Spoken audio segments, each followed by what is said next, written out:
नमस्कार. कलापुष्पच्या या नव्या नवव्या कलामंथनमध्ये आपलं मनपूर्वक स्वागत. कलामंथन सुरू करीत असताना दृश्यकलेतील अनेक कलावंतांशी व कला अभ्यासकांशी चर्चा झाली. कला क्षेत्रातील अनेक सुजाण कला रसिकांच्या सूचना, अभिप्राय आणि मार्गदर्शनातून या कार्यक्रमाचे स्वरूप निश्चित केले गेले. या कार्यक्रमात सर्जनशील व व्यासंगी वृत्तीने काम करणारे, गंभीर आणि तात्विक वैचारिक बैठक असणारे आणि कला ही केवळ मनोरंजनाचे साधन नसून अभिव्यक्तीचे सशक्त माध्यम आहे या भूमिकेचा पुरस्कार करणारे दृश्य कलावंत या कार्यक्रमात यावेत, त्यांच्याशी संवाद व्हावा हा या कार्यक्रमाचा हेतू आहे. कलामंथन कला क्षेत्रासाठी सकस, पोषक आणि दिशादायी ठरेल असा सुरुवातीपासून प्रयत्न आहे. हे करताना विशिष्ट विचारांचा कंप होणार नाही याची देखील दक्षता घेतली आहे. वेगवेगळ्या विचारधारेतील कला प्रवाहातील कलावंतांना आमंत्रित करून त्यांच्याशी संवाद साधण्याचा, त्यांची भूमिका समजून घेण्याचा प्रयत्न पहिल्या कार्यक्रमापासून करीत आहोत. प्रत्येक कार्यक्रमानंतर श्रोत्यांच्या, दर्शकांच्या उलटसुलट प्रतिक्रियांनी या कार्यक्रमाला काटेकोर व सूत्रबद्ध बनवले आहे. सर्वच कला प्रकाराविषयी किंवा कलावंतांविषयी मला सर्वच कळते असा माझा दावा नाही. एखाद्या कला प्रकारातील बऱ्याच गोष्टींपासून मी अनभिज्ञ आहे. शिवाय एखादा कलावंत उलगडताना त्याच्या अनेक बाजू राहण्याचाही धोका असतो.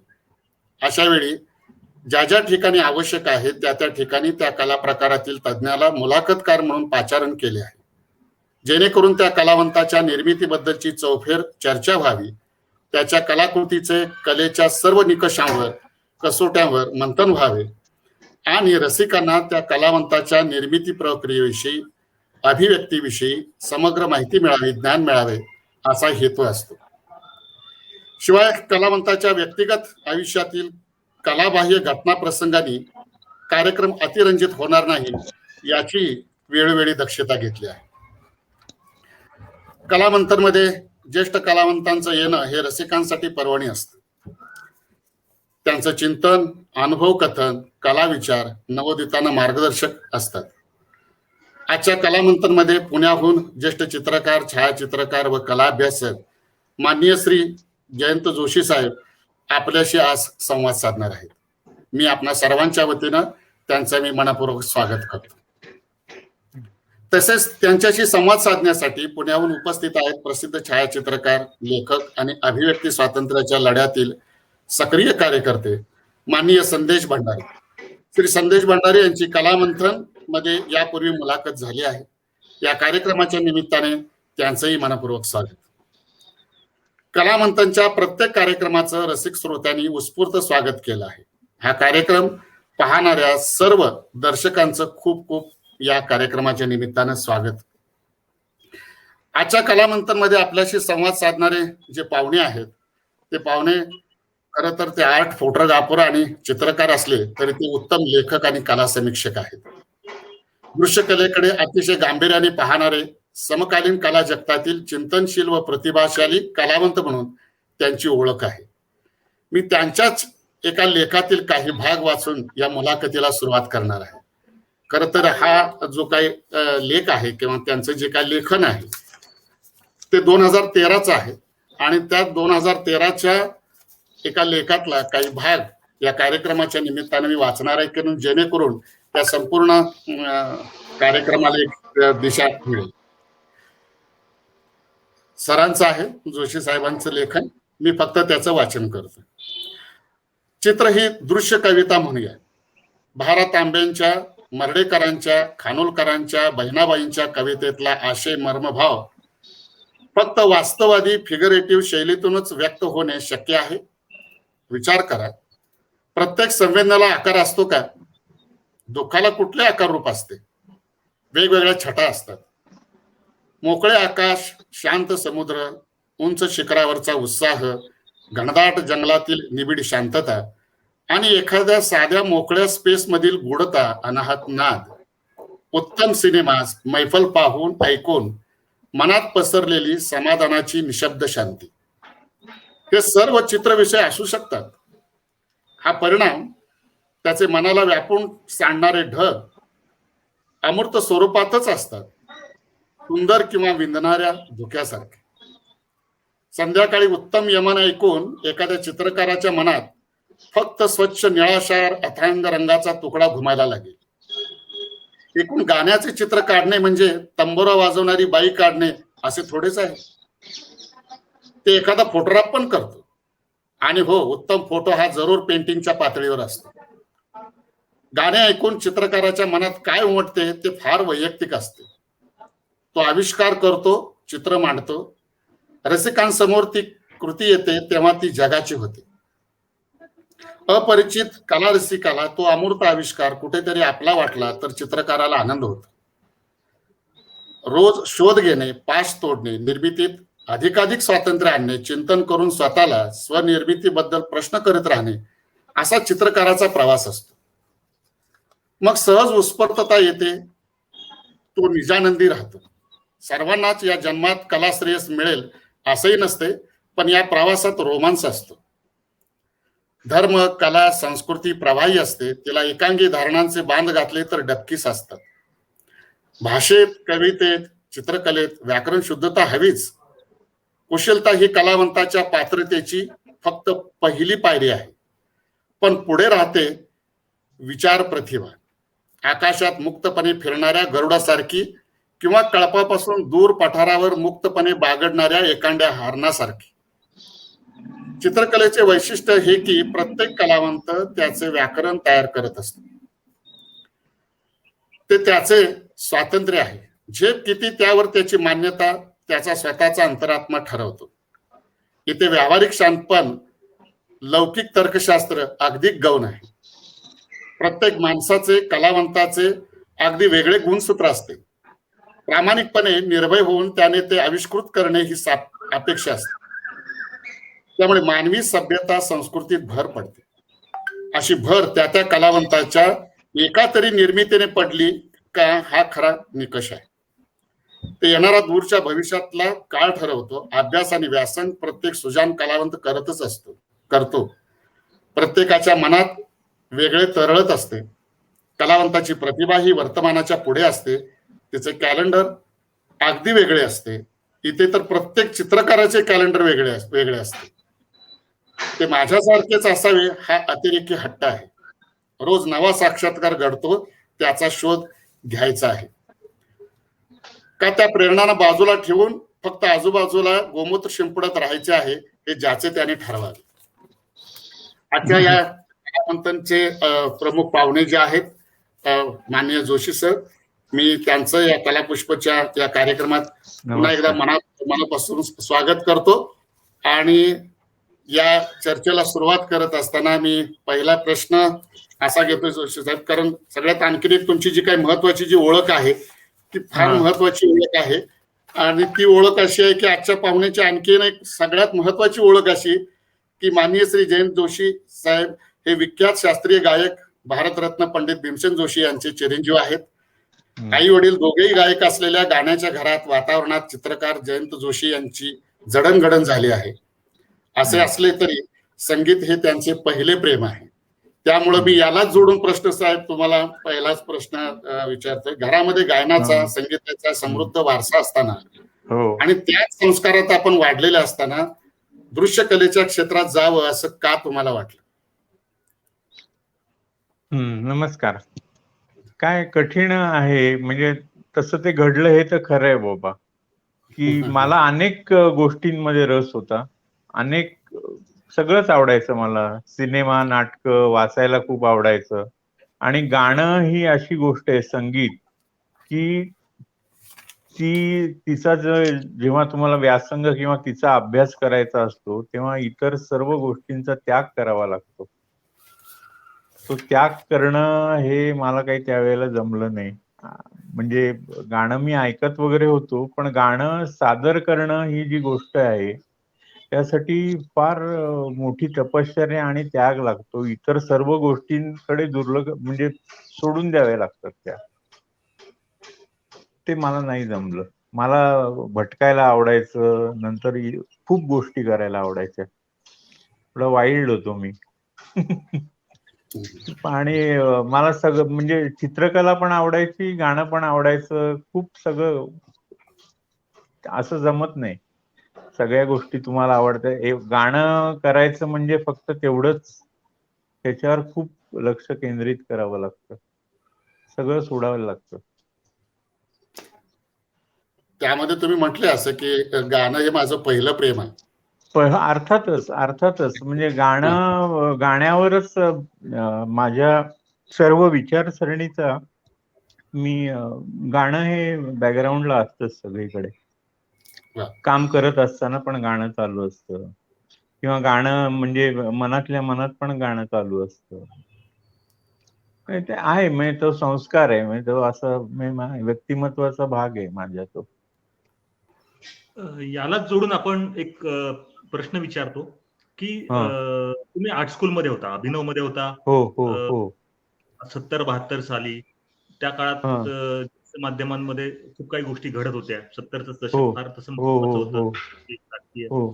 आणि त्या दृष्टीने जेव्हा काम करत असताना तुम्ही फिल्म बघायचा आवडायच्या, तुम्ही बोलता एक आधी चर्चेमध्ये म्हणालात की मला फिल्म इन्स्टिट्यूट मध्ये पण म्हणजे फिल्म करायच्या बद्दल पण खूप ओढा होता. पण तुम्ही रस होता आणि मग तुम्ही मॅक्समोर भवन करता चित्रकार म्हणून काम करायला सुरुवात केली. हो. आणि त्या काळात तुम्ही फोटोग्राफी खूप मोठ्या प्रमाणात केली.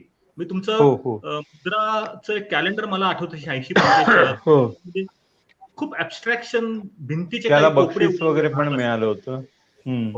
त्याला बक्षीस पण मिळालं होतं. तुम्ही आज तुम्हाला सगळे लोक पेंटर म्हणून ओळखतायत, पण त्या काळात तुम्ही फोटोग्राफी सारखं वास्तववादी शैली चित्रण करणारं माध्यम माझी म्हणजे माझ्या फोटोग्राफ्स मध्ये ह्युमन फिगर्स नव्हत्या. माझे एक म्हणजे ऍब्स्ट्रॅक्ट स्टील लाईफ अशी ती होती. म्हणजे फोटोग्राफीची एक गोष्ट अशी आहे की तुम्ही चित्र काढलं तर ते माणसं पटकन म्हणतात, अरे हे काय काढलंय तुम्ही. पण फोटोग्राफिकल इमेजला तसं चॅलेंज करू शकत नाही कोणी. मॅक्स मुल्लर भवन मध्ये मी 80 साली साधारण घाशीराम कोतवालचं पोस्टर केलं होतं आणि थिएटर अकॅडमीने खूप मोठी पार्टी दिली होती. त्यावेळेला ते मॅक्स मुल्लर भवनचे डायरेक्टर तिथे आले होते.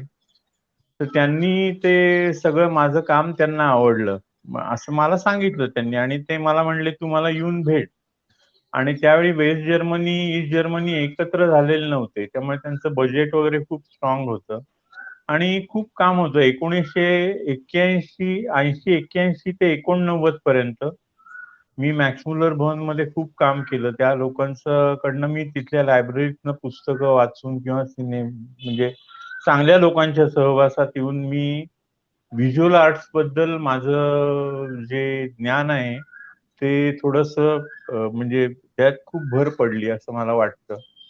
त्यांनी मला 1985 साली माझं काम बघून मला त्यांनी एक फोटोग्राफीचं माझं एक्झिबिशन पण अरेंज केलं होतं मॅक्स मुल्लर भवन.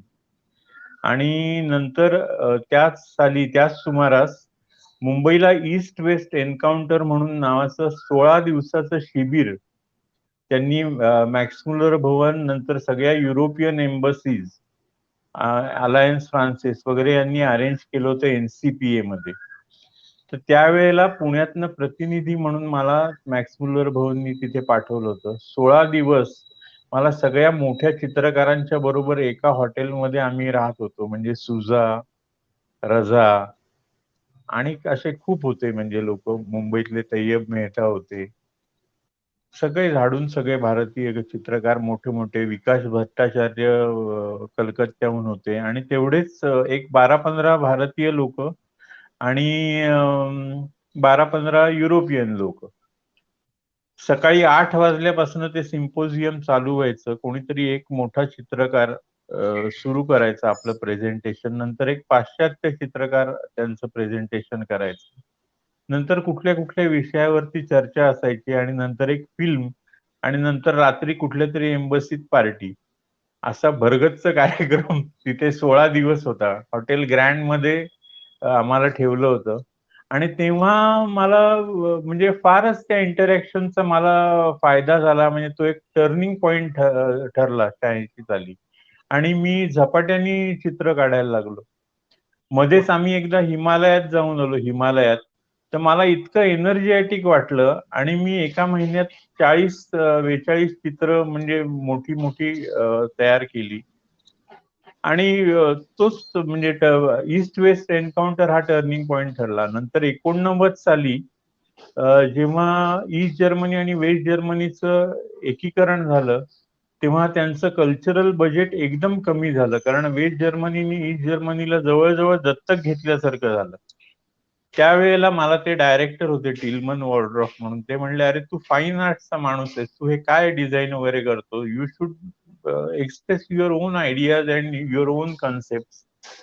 आणि त्याच वेळेला आमचे मित्र दिलीप चित्रे, म्हणजे फारच त्यांचं पण एक मोठं कॉन्ट्रीब्युशन आहे माझ्या विचारांमध्ये. तर ते पण मला म्हणले, जयंत तू चित्रच पेंटिंग करायला लाग, हे काय करतोस तू, हजारो लोक आहेत म्हणजे जाहिरातीच्या क्षेत्रामध्ये, ठीक आहे पैसे वगैरे मिळतात पण याच्यामध्ये जास्ती ऍडव्हेंचर आहे. आणि 90 सालापासून मी टोटली फाईन आर्ट्स वरती कॉन्सन्ट्रेट केलं. माझं शिक्षण तसं अप्लाइड आर्ट्स मधलं आहे. अप्लाइड आर्ट्स मध्ये जाण्याचा फायदा हा की वेगवेगळ्या क्षेत्रांचा परिचय होतो आणि कामामध्ये अत्यंत अचूकता येते. म्हणजे तुम्ही जर वेडवाकडं जर काही केलं तर ते प्रिंटिंग मध्ये लगेच दिसतं. त्याच्यामुळे ती एक चांगली सवय झाली. आणि माझं स्किल थोडस म्हणजे ब्रशवरची कमांड किंवा ही असं वाढली. त्यावेळी असं डिजिटल वगैरे काही नव्हतं, सगळं हाताने करायला लागायचं. आणि तो एक नेमकेपणा माझ्या कामामध्ये थोडासा आला. बरं, मला कुठलीही गोष्ट वारंवार करायचा पटकन कंटाळा येतो. त्यामुळे त्याच्यामध्ये कोणीतरी आपल्याला काहीतरी सांगतंय आणि मग ते आपण किती मन लावून ते केलं आणि जरी सुद्धा मग नंतर तो क्लायंट ते रिजेक्ट करणार उगीच काही कळत नसताना, काहीतरी परदेशी आणून दाखवणार आणि हे असं मला पाहिजे असं सांगणार, ते मला त्या. आणि नंतर मला हे परत काम केल्यानंतर पैसे मिळवण्यासाठी परत त्यांना परत तगादा लावणे, म्हणजे तो फॉलोअप करणे वगैरे या गोष्टींपेक्षा तिथे मी स्वतःला आन्सरेबल होतो चित्रकलेमध्ये. माझ्या मनाप्रमाणे माझं चित्र व्हायला पाहिजे. माझ्या म्हणजे जी काय माझी जी माझ्या ज्या कल्पना आहेत, माझी जी कलेच्या उत्कृष्टतेची व्याख्या आहे, तिथे कुठेतरी जवळपास माझी निर्मिती पोचते का हे मीच ठरवतो ना. बरोबर. आणि प्रामाणिकपणे काम करणं, आपलं काम हे आपल्या हस्ताक्षरा इतकं, आपल्या आवाजा इतकं, आपल्या संस्कारांच्या इतकं किंवा आपल्या जडणघडणीसारखं इतकं ते आपलं इंडिव्हिज्युअल असेल तरच त्याला काहीतरी किंमत आहे. तुमचं काम ह्याच्यासारखं दिसतंय, तुमचं काम त्याच्यासारखं दिसतंय, असं झालं की मग त्याची किंमत कमी होते. सर यालाच जोडून म्हणजे एक विचारतो, त्या काळात तुम्ही, आठवत तुम्हाला असेल तर तुम्ही फ्रेंड्स ऑफ जिलॉट नावाचा एक इन्फॉर्मल ग्रुप हो होता. हो हो हो हो हो हो हो आणि त्या सगळ्या चित्रकारांनी मिळून आपल्या वर्षातलं बेस्ट काम आहे ते लोकांसमोर मांडावं, भले चित्र हो विकत हो जावं, हो चित्र हो विकत हो जाणे हो परत. तर हो त्याच्याशी अर्थातच. तुमचं एन्काउंटर कसं होतं हे तुम्ही जरा प्लीज सांगा. त्यात तुम्ही सहभागी होतात. तो एक पुणे तसं फारच म्हणजे कल्चरली खूप अलाइव्ह शहर असलं तरी सुद्धा दृश्यकलेच्या संदर्भामध्ये अशिक्षितच होतं त्यावेळेला. तर त्यावेळी हे फ्रेंड्स ऑफ व्हिज्युअल आर्ट्सची कल्पना आली आणि समविचारी तरुण चित्रकारांनी एकत्र येऊन आपलं काम दाखवावं. आपण काय करतो ते आपल्या शहरातल्या लोकांना तरी माहिती पाहिजे, नाहीतर सगळा सस्पेन्स होतो. तर चांगलं झालं ते, म्हणजे प्रत्येकाचं वेगवेगळं काम आणि एक वेगळा उत्साह होता त्या वयामध्ये. जयंतराव, खूप चांगली आठवण काढली तुम्ही. त्यावेळेस शर्मिष्ठा सावंत असतील, तुषार जोग असतील, शर्मिला सावंत, तुषार शर्मिला जोग, सावंत, तुषार जोग, हे सगळे तरुण, दीपक सोनार असतील आणि बरेच हो लोक हो त्यात हो सहभागी व्हायचे. हो आणि हो मला हो वाटतं सर, हो कलापुष्प म्हणून जी ऍक्टिव्हिटी तुम्ही बाळासाहेब जी चालू केली, तशा टाईपची पुण्यात ही ऍक्टिव्हिटी होती, जेणेकरून चित्रकार विकत जाणारे चित्र काही असतील पण आपण आपल्या स्वतःची अभिव्यक्ती, आपलं नवीन काम लावावं. अर्थात या सगळ्याच्या मागे तुम्ही जो उल्लेख केला दिलीप चित्र्यांचा, त्यांचा पण एक घोषा होता, हे पण आपण नाकारू शकत नाही. नाही, कारण ही त्यांचीच कल्पना आहे की आपण ज्या शहरात राहतो त्या गावातल्या लोकांना कळलं पाहिजे की आपण काय करतोय ते. आपण चित्रकार त्यामुळे आहोत हे ती त्यांच्यासमोर आणि मग त्यामुळे चित्रकलेबद्दल सुद्धा जास्ती अवेअरनेस आधुनिक चित्रकलेबद्दल निर्माण होईल हळूहळू. मग त्यावेळेला त्या प्रदर्शनाच्या निमित्ताने ते काहीतरी लेख वगैरे लिहित असत आणि एकूण फारच ती उत्तम ऍक्टिव्हिटी होती. आम्ही त्या निमित्ताने एकमेकांना भेटायचो आणि कल्पनांचं आदान प्रदान व्हायचं. नाहीतर प्रत्येक जण आपल्या घरामध्ये काम करतच असतो, पण मग ते एका बेटावर राहून काम केल्यासारखं होतं ते. त्याला कुठेतरी एक्सपोजर पण हवं ना. येस. सर आपल्या बऱ्याचशा चित्रामध्ये किंवा छायाचित्रामध्ये ओळखीचे आकार आणि अनोळखी आकार मिश्रण असतं. हो. या परिचित आणि अपरिचित जगाचे चित्रण करताना किंवा मूर्त अमूर्ताची चित्रसृष्टी निर्माण करताना दोन्ही आकारांच्या मिलापातून तुम्हाला काय दर्शवायचं असतं? नाही, मला काय म्हणजे मला जे व्हिज्युअल ऍस्थेटिकली मला त्यावेळेला जे योग्य वाटतं ते मी सादर करतो. मी काम करायला सुरुवात करतो तेव्हा अत्यंत म्हणजे मन शक्यतो ब्लँक ठेवून काम करायला सुरुवात करतो. आता ड्रॉइंग करायला सुरुवात केली तर आणि मग नंतर ते आपण एखादा पहिला रंग किंवा एखादी रेघ ओढली की नंतर तिथनच आपल्याला काहीतरी तो कॅनव्हासच आपल्याशी बोलायला लागतो. आता पुढे काय करायचं ते इझी होऊन जातं. आणि फोटोचं कसं असतं, फोटोग्राफी म्हणजे फॉट आणि ग्राफिया. दिसतंय का? नाही गेलं. हो, नाही दिसतं, बोला. हा, फॉट आणि ग्राफिया. फॉट म्हणजे लाईट आणि ग्राफिया म्हणजे चित्र काढले. Painting to paint with light म्हणजे फोटोग्राफी. तर तुम्हाला उजेड वाचता आला पाहिजे, प्रकाश तुम्हाला वाचता आला पाहिजे. ही फोटोग्राफी म्हणजे चांगल्या फोटोग्राफरची मुख्य क्वालिटी असते की तुम्हाला लाईट वाचता आला पाहिजे. आणि काय दिसतं बाबा ते, म्हणजे आपण तशी नजर ठेवून आपली नजर कल्टिवेट होतोय हळूहळू. चांगल्या गोष्टी बघून आपली नजर कल्टिवेट होते आणि मग ते आपोआप होतं. म्हणजे ते सहजता आहे त्याच्यामध्ये, फोटोग्राफीमध्ये. त्याच्यामध्ये ते जितकं एफर्टलेस असेल तितकं ते जास्ती अपिलिंग होतं असं मला वाटतं. त्याच्यावर तुम्ही जास्ती काम करायला लागलात की ते फार जेडेड किंवा असं जडत्व येतं त्याला. सर आपल्या चित्रात आणि छायाचित्रात अमूर्तता जास्त डोकावत असते. ही अमूर्तता येते कुठून सर? ती विचारातून, वाचनातून किंवा कवितेतनं, गाण्यातून अशी सगळीकडनं येते. आपल्याला जे ज्ञात जग आहे त्याच्यापेक्षा अज्ञात जगाचं अस्तित्व खूप मोठं आहे. आज इतकी प्रगती झालेली आहे, म्हणजे सगळी सायन्सेस पुढे गेलेली आहेत, पण तरी सुद्धा आपल्या शरीराबद्दल सुद्धा आपल्याला फारशी माहिती नाही. आपल्या मेंदूबद्दल सुद्धा आपल्याला फारशी माहिती नाही. जी माहिती आहे त्याच्या शतपट अधिक माहिती ही अजून म्हणजे गूढ आहे. तर या गूढ अज्ञात प्रदेशातून सुद्धा आपल्याला कधी सिग्नल्स येत असतात आणि आपलं अनकॉन्शियस आपलं सबकॉन्शियस जो असतो, अनकॉन्शियस माइंड, त्याच्यामध्ये ते कुठेतरी रेकॉर्ड होत असतं आणि मग ते बाहेर येत असावं. प्लस काय म्हणू आपण, आपले जे विचार बनलेले आहेत जाणता अजाणता, आपण कितीही जरी आपलं ओपन आपण मन ठेवण्याचा प्रयत्न केला तरी सुद्धा आपल्या मनात एक विचारांची ग्रीड, चौकट तयार झालेलीच असते. तर ती पण मोडता येत नाही. ती आपल्या चेहऱ्याच्या फीचर्स एवढी किंवा आपल्या आवाजा एवढी म्हणजे ती पक्की होत गेलेली असते आणि त्याला अनुसरून आपले सगळे रिफ्लेक्सेस जे असतात, प्रतिसाद, ते येत असतात आणि ते अजाणता ते त्या चित्रामध्ये उतरतातच. हा एक प्रकारचा शोध आहे का? हा प्रकारचा एक प्रकारचा शोध आहे का? अर्थातच सत्याचा शोध आहे असं आपण म्हणू शकतो का? हा, जे अस्तित्वाचा पण शोध आहे त्याच्यामध्ये. अनेक गोष्ट आपण एखादी गोष्ट तयार करतो, आपण रियाजासाठी सुद्धा अनेक गोष्टी करतो. आपण ज्या गोष्टी करतो त्या सगळ्याच काही आपण प्रदर्शित करत नसतो, पण जेव्हा आपल्याला खात्री असते की यामध्ये काहीतरी एक वेगळी क्वालिटी आहे आपल्या म्हणजे या स्पेसिफिक फ्रेम मध्ये किंवा या स्पेसिफिक ड्रॉइंग्स मधनं आपल्याला काहीतरी आपण वेगळं समीकरण आपण आहे, व्हिज्युअल समीकरण देऊ शकतो, तर ते मी दाखवतो. आणि चित्र असं आहे की त्याला टायटल आपण आपल्या सोयी करता देतो. खरं म्हणजे सगळी ती अनटायटल्ड चित्र असतात, कारण आपण जेव्हा चित्र दाखवतो तेव्हा ते बघणाऱ्याचं होऊन जातं.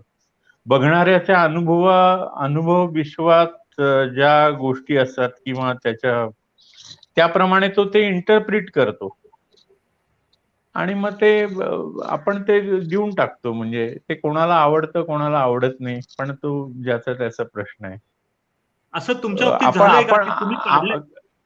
हा, काय बोल ना.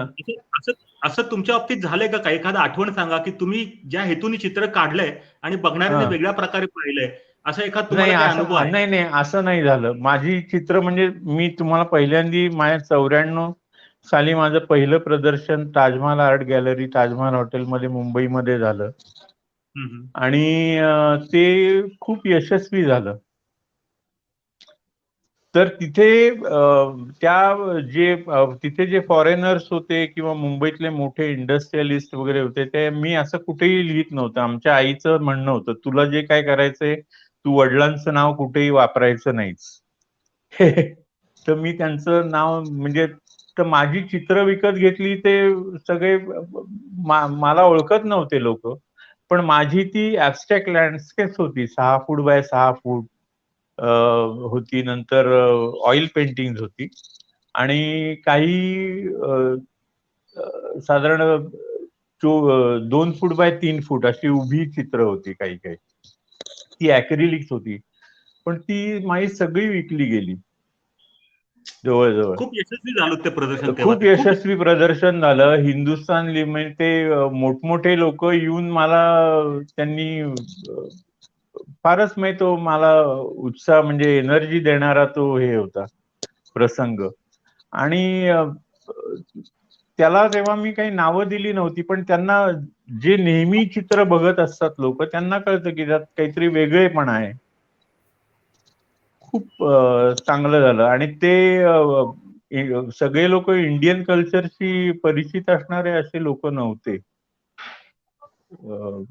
एक खूप मोठ्या बँकेची काहीतरी कॉन्फरन्स होती, म्हणजे टाटा ग्रुपला ते पैसे देण्यासाठी ABN AMROचे लोक आले होते, त्यांनी घेतलं चित्र. नंतर हिंदुस्थान लिव्हरनी बरीच घेतली चित्र. दादी सेठ म्हणून होते त्यांचे डायरेक्टर, मजा आली. आणि काय डायमंड मर्चंट होते, त्यांनी घेतली. मला मजा आली. जयंतरावांबद्दल एक बारीकशी गोष्ट बोलायची वाटते की जयंतरावांनी आता जरी चित्र विकली गेली, चिखल झाली, असं तरी किती बोलले, तर जयंतराव कधीही चित्र विकण्याकरता चित्र काढतात आपल्याला पाहायला मिळत नाही. ते रोज चित्र तो एक काढतात, जुगार ते अगदी म्हणजे चित्र काढणे हे त्यांचं एकदम आतून आलेली गोष्ट आहे आणि ती आतून आलेली गोष्ट त्यांनी प्रामाणिकपणे कागदावर येते.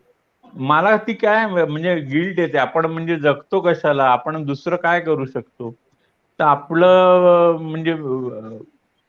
आपलं काम म्हणजे चित्र काढणं, तर रोज काहीतरी करायलाच पाहिजे, असं माझं एक मी ठरवलेलं आहे. नाही, काहीतरी नाही, तुम्ही खूप उत्तम काम करता जयंतराव. काहीतरी नाही, तुम्ही उत्तम काम नाही, पण नाही म्हणजे मी काय करतो हे कधी कधी मला पण म्हणजे डोक्याच्या पलीकडे जातं, तर्काच्या पलीकडे जातं. पण मी तेव्हा स्वतःला अत्यंत सैल सोडतो. म्हणजे माझे कुठल्याही प्री कन्सिव्ड सगळ्या माझ्या ज्या कल्पना वगैरे आहेत की हे असंच पाहिजे, ते तसंच पाहिजे, सरळ चाललं पाहिजे, हे सगळं मी विसरून जातो आणि उत्स्फूर्त जे होईल ऑटो पायलट वर राहून मी काम करायला लागतो. एकदम छान आहे सर. हा, पण ते जर केलं नाही तर मग आपण जगतोय कशाला, नुसतं खातोय पितोय आणि झोपतोय. याच्यामध्ये काहीतरी ऍड पाहिजे ना, रोज करायला पाहिजे काहीतरी. तर ते माझं मान आहे. काही म्हणजे सगळ्यांनीच असं करावं असं काही नाही. काही लोक महिने वर्षानुवर्ष विश्रांती घेऊन सुद्धा उत्तम काम करतात. म्हणजे ते त्यांचं जमत असेल त्यांना, किंवा वेगळं वेगळं काम करतात. आज काही लिहिलं समजा, किंवा माझा एक अनुभव असा आहे की आपण लिहिण्याच्या मूड मध्ये जातो, तर तेव्हा ते चित्राचं थोडस बाजूला पडतं, आणि चित्रामध्ये जर संपूर्ण आपण जेव्हा चित्रकलेत बुडून जातो तेव्हा शब्द दूर पळायला लागतात, म्हणजे नंतर बोलताच येत नाही, असं पण होतं. म्हणजे चित्रामध्ये खूप माणूस म्हणजे गुंतला की बोलणं जवळजवळ बंद होतं, म्हणजे शब्द शोधायला लागतात त्या काळात. हा एक प्रश्न असा सर की संगीत गायन ह्या काल सापेक्ष, तर चित्रशिल्प छायाचित्र ह्या अवकाश सापेक्ष कला आहेत. नाही, संगीतामध्ये अवकाश सर, असतो ना, संगीतामध्ये अवकाश आणि चित्रशिल्पामध्ये काळ म्हणजे टाइम कसा पकडता येईल? म्हणजे संगीतामध्ये अवकाश, तर असतो ना, लयीमध्ये. आता तबला तालामध्ये मला म्हणजे स्पेस महत्व तालामध्ये, लयीमध्ये लगेच कळतं.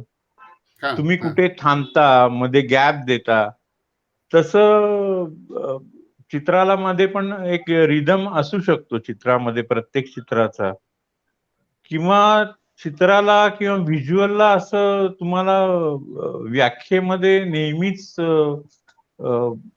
बांधता येईल असं पण काही नाही. एखाद्या वेळेला ती चित्र निर्मिती संपूर्ण स्वयंभू नवी असू शकते.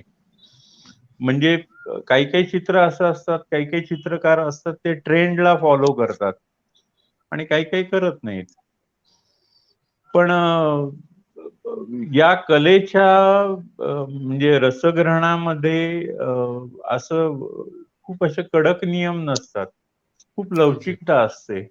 कला ही प्रवाही आहे, म्हणजे ती मग व्हिज्युअल असू दे किंवा कुठलीही कला, फाईन आर्ट्स मध्ये तो प्रवाह कधी प्रपातासारखा कोसळेल, कधी कधी संत वाहत राहील, आणि डबकं झालं तर म्हणजे सगळी बोंब होऊन जाते मग. या अर्थानच तुम्हाला विचारायचं का की टाइम पकडता येईल का चित्रामध्ये किंवा शिल्पामध्ये? आता फोटोग्राफ मध्ये तर पकडता येतो, पर फोटोग्राफ मध्ये त्या क्षणाचा स्लाइस तुम्ही पकडता फोटोग्राफ मध्ये.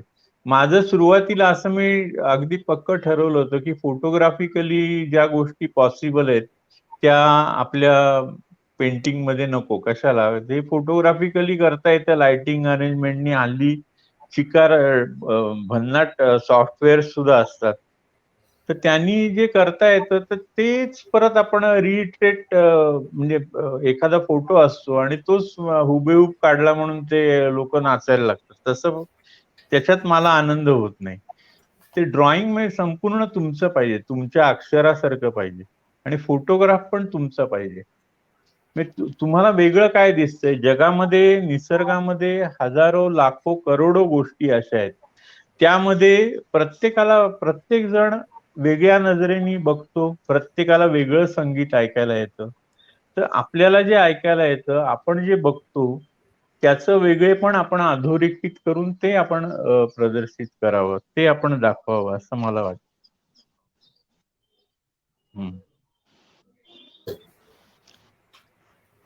तुमचा भटकण्याचा अनुभव, तुमच्या वाचनाचा अनुभव, तुमचा इतर जगातल्या कलाकृती पाहण्याचा अनुभव, आणि माझं काय आहे की मी फार अनेक गोष्टींबरोबर वाहवत गेलो, त्याचं मला नुकसान पण स्वीकार झालं की मला एखादी गोष्ट आवडली की मी त्याच्या मागे अगदी घरंगळत जातो आणि त्याच्यामध्ये दिवसेंदिवस महिनोन्महिने त्याच्यामध्ये गेले. पण अर्थात त्याचा एक अनुभव म्हणून उपयोग कुठेतरी माझ्या आत्ताच्या ह्याच्यामध्ये होईल, तेव्हा अनेक त्याचे त्रास मला भोगायला लागले. पण अनेक मी गोष्टी केल्या आयुष्यात. बोला बाळासाहेब. सर, तुमचं जे ऑफसाइड 3 असं एक एक्झिबिशन झालं होतं आर्ट, हो 2016 साली. 2016 सालचं एक्झिबिशन आहे, म्युझियम ऑफ गोवा मध्ये झालं. या छायाचित्र प्रदर्शनाची संकल्पना काय होती? या छायाचित्राबरोबर तुम्ही काही काव्य रचना?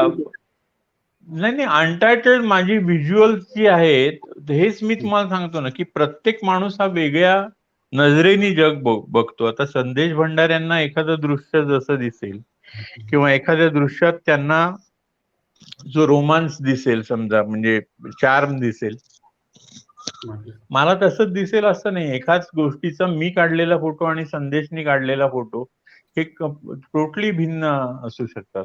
पण फोटोग्राफीमध्ये सुद्धा इतक्या तऱ्हा आहेत. तुम्ही कुठल्या ऋतूमध्ये फोटो काढताय, कुठल्या वेळेला फोटो काढताय, कुठल्या लेन्सनी फोटो काढताय, तुमची कॅमेऱ्याची सेटिंग्स तुम्ही कशी ठेवता आणि तुम्ही काय पकडता.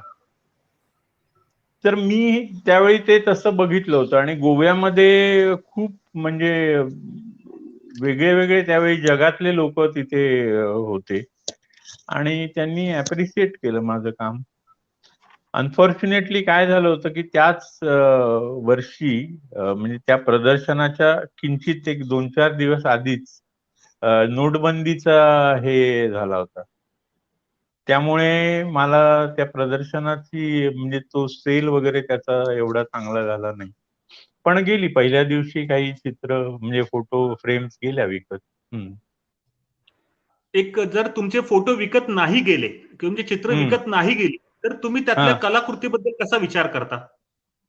नाही, ती गोष्ट जी होऊन गेली त्याच्याबद्दल फार म्हणजे रडत बसण्यात काही अर्थ नसतो.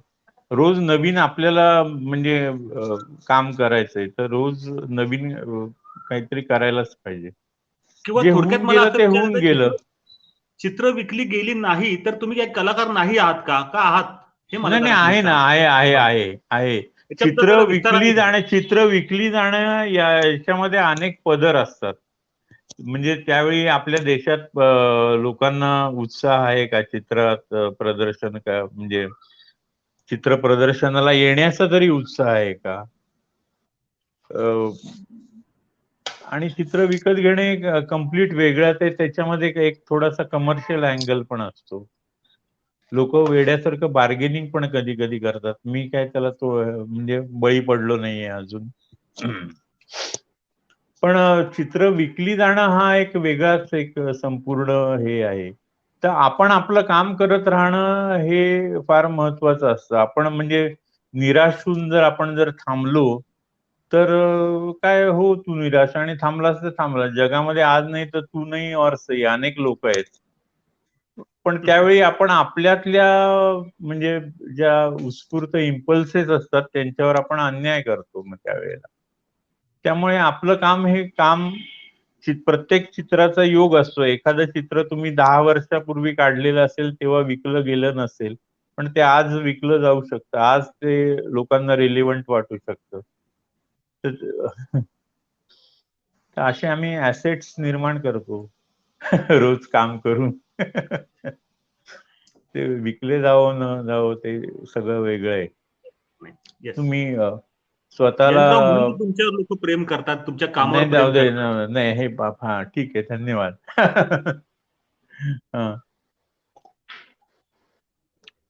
याच्यामध्ये गंमत अशी आहे की माझे वडिलांचं एक आदर्श आमच्या पुढे असं की त्यांनी कधीही कोणाला सांगितलं नाही की माझं गाणं ठेवा किंवा माझं.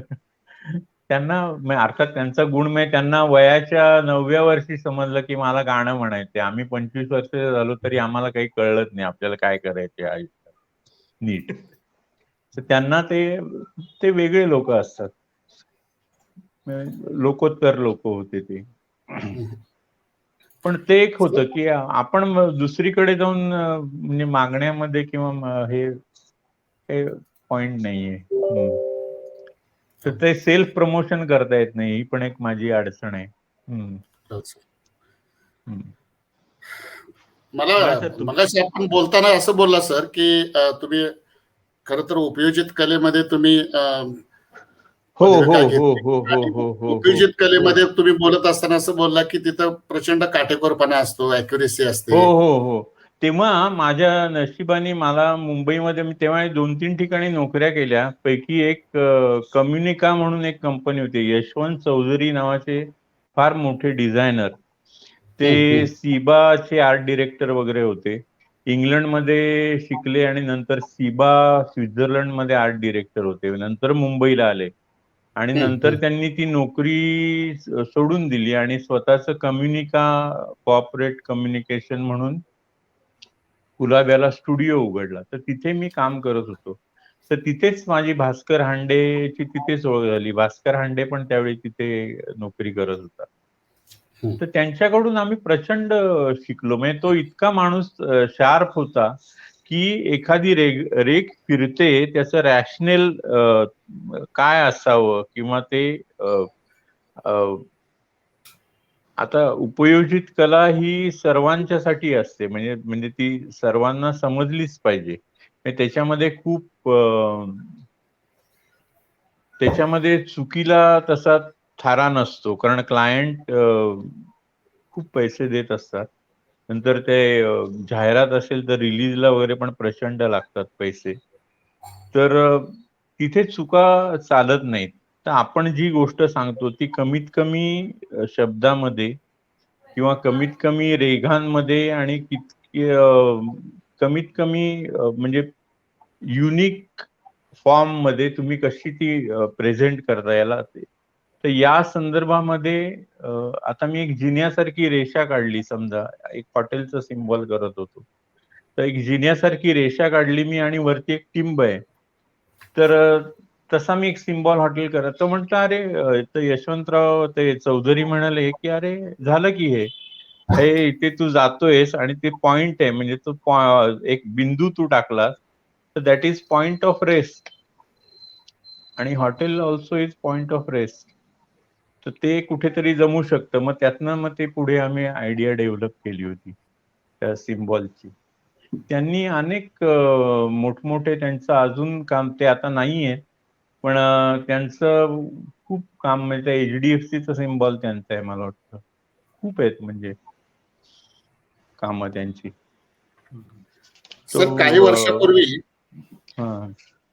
काही वर्षापूर्वी भारतरत्न पंडित भीमसेन जोशी यांचं गायन आणि विख्यात चित्रकार MF हुसेन यांची चित्रनिर्मिती एकाच वेळी एकाच व्यासपीठावरती झाली होती. मला वाटतं 1987 सालचं असेल कदाचित. हो. प्रफुल्ल डहाणूकरांनी ते मला वाटतं बॉम्बे आर्ट सोसायटीसाठी त्यांनी काही स्कॉलरशिप अरेंज केल्या होत्या आणि त्याच्या मदतीसाठी तो कार्यक्रम होता. तर हुसेन यांचा साधारण एक 5 फूट बाय 6 फूट बाय 6 फूटचा असा स्क्वेअर कॅनव्हास होता आणि तो कॅनव्हास गुडरिक कंपनीने ऑलरेडी पेंटिंग त्याच्यावर नसताना तो विकत घेतला होता.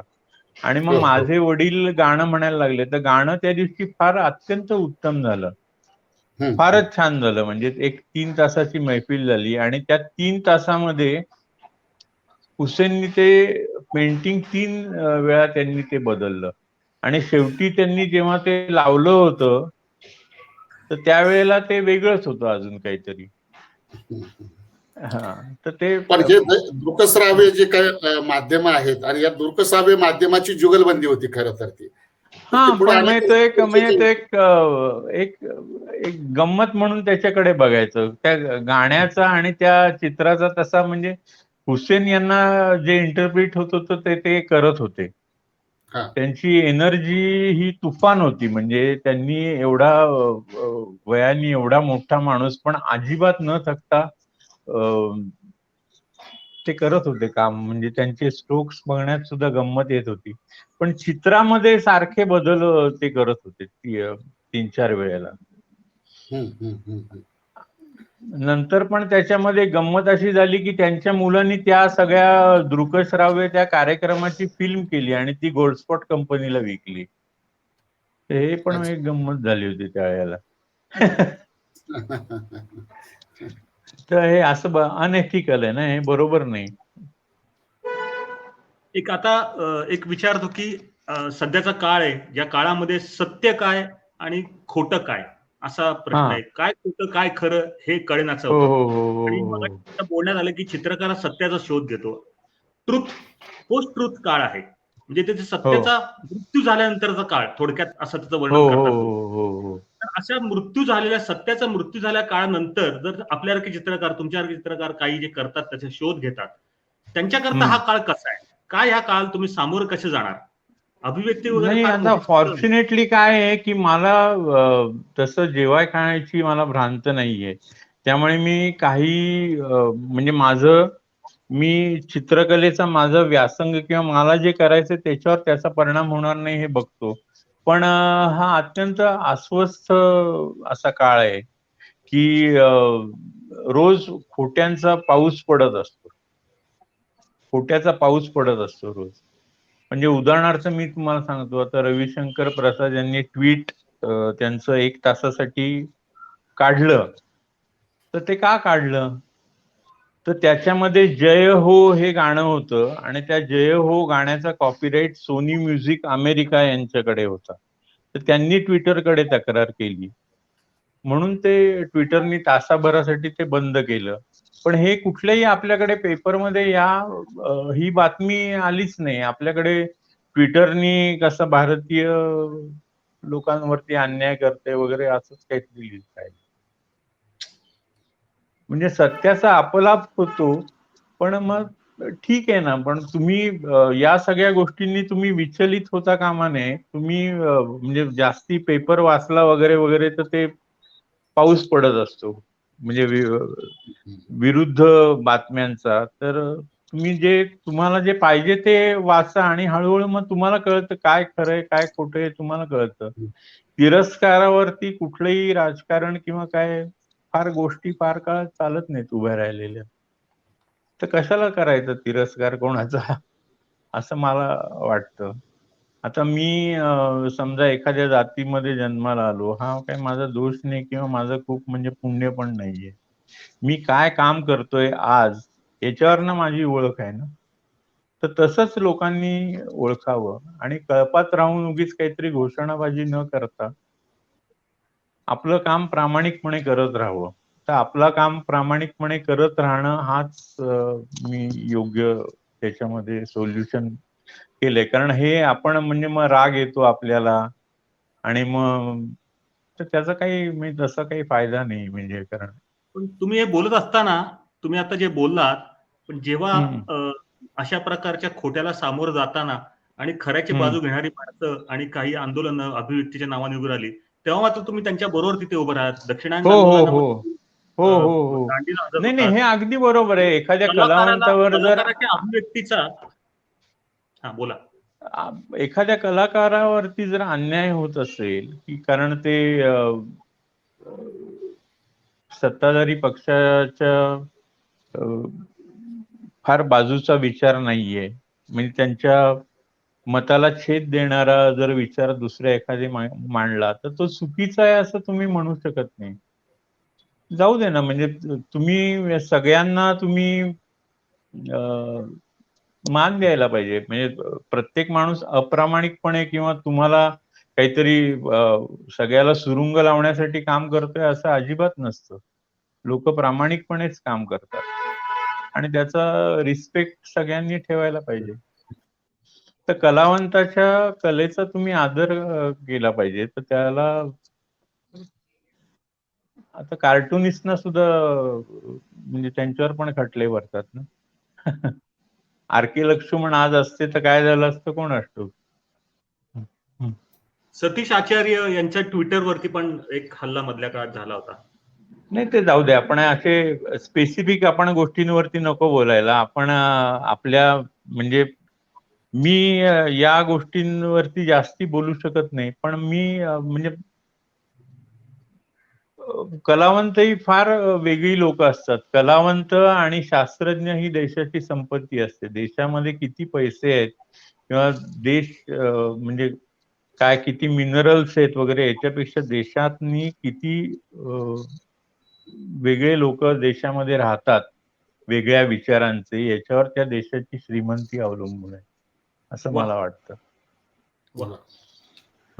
पण कलावंतांनी अशा प्रकारे विचार करावा, कशा प्रकारे विचार करू नये हे जर ठरवणारे जर सत्ताधारी लोक असतील तर अशा वेळेला कलाकार जाऊ दे ना, मग जाऊ दे ना. ते त्यांच्या म्हणजे जे उद्या काय घडणार आहे वगैरे काही नाही. पण आपलं फार अन्याय जर होत असेल तर तो सांगायला पाहिजे किंवा म्हणजे तिथे व्यक्त व्हायला पाहिजे.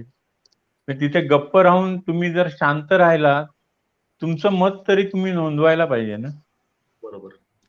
तुमचं मत तुम्ही नोंदवायला पाहिजे. बाकी जे काय होईल ते होईल. अगदी काय बरोबर. स्पष्ट बोलू मत शकत आपलं नाही. नोंदवलं पाहिजे, हे तुमची हा, असं भूमिका अगदी आपलं चांगली आहे स्पष्ट मत कलावंतांसाठी. नोंदवायला पाहिजे.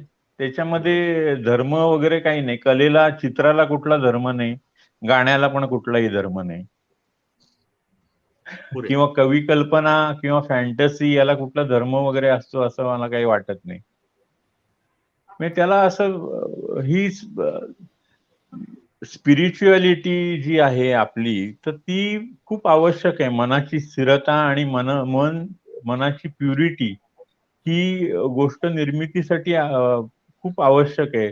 तुमच्या मनामध्येच जर कलह किंवा काहीतरी कटुता असेल तर ती सगळी तुमच्या कामामध्ये ती दिसते ना. ती तशी नसावी. म्हणजे तुमच्या वैयक्तिक स्वास्थ्यासाठी सुद्धा तुम्ही शांत असणं हे गरजेचं आहे. तुम्ही शांत राहून आपलं काम करत राहायचं. तुम्ही वाचण्यासाठी इतक्या प्रचंड गोष्टी आहेत जगामध्ये. हजारो आज चित्रकार खूप छान छान काम करतायत. इंटरनेटमुळे आपल्याला हे सगळं बघायला मिळतं. नंतर काही काही पुस्तकं अशी आहेत की वारंवार जर तुम्ही वाचली, समजा आता कलेवरची सुद्धा पुस्तकं, आता रॉबर्ट ह्युजेस नावाचा समजा टाइमचा आर्ट क्रिटिक आहे, तर त्यांनी हजारो निबंध, शेकडो निबंध लिहिले टाइम मध्ये, त्याची पुस्तकं आहेत. तर ती त्यातले संदर्भ किंवा वेगवेगळ्या कलावंतांची चरित्र, त्यांना पेंटिंग मध्ये करताना किंवा फोटोग्राफी करताना होणारे मनातले संघर्ष, हे सगळे त्यांनी नोंदी केलेल्या आहेत. हे सगळं आपल्याला अवेलेबल आहे. सगळ्या या गोष्टी तुम्हाला काय बघायचं आणि काय वाचायचं हे कळलं पाहिजे. किंवा एखादी कविता सुद्धा आपण आज वाचली आणि 6 महिन्यांनी वाचली तरी तिचा संदर्भ वेगळा होऊ शकतो संपूर्ण, आणि ती तुम्हाला खूप म्हणजे दिशा देऊ शकते.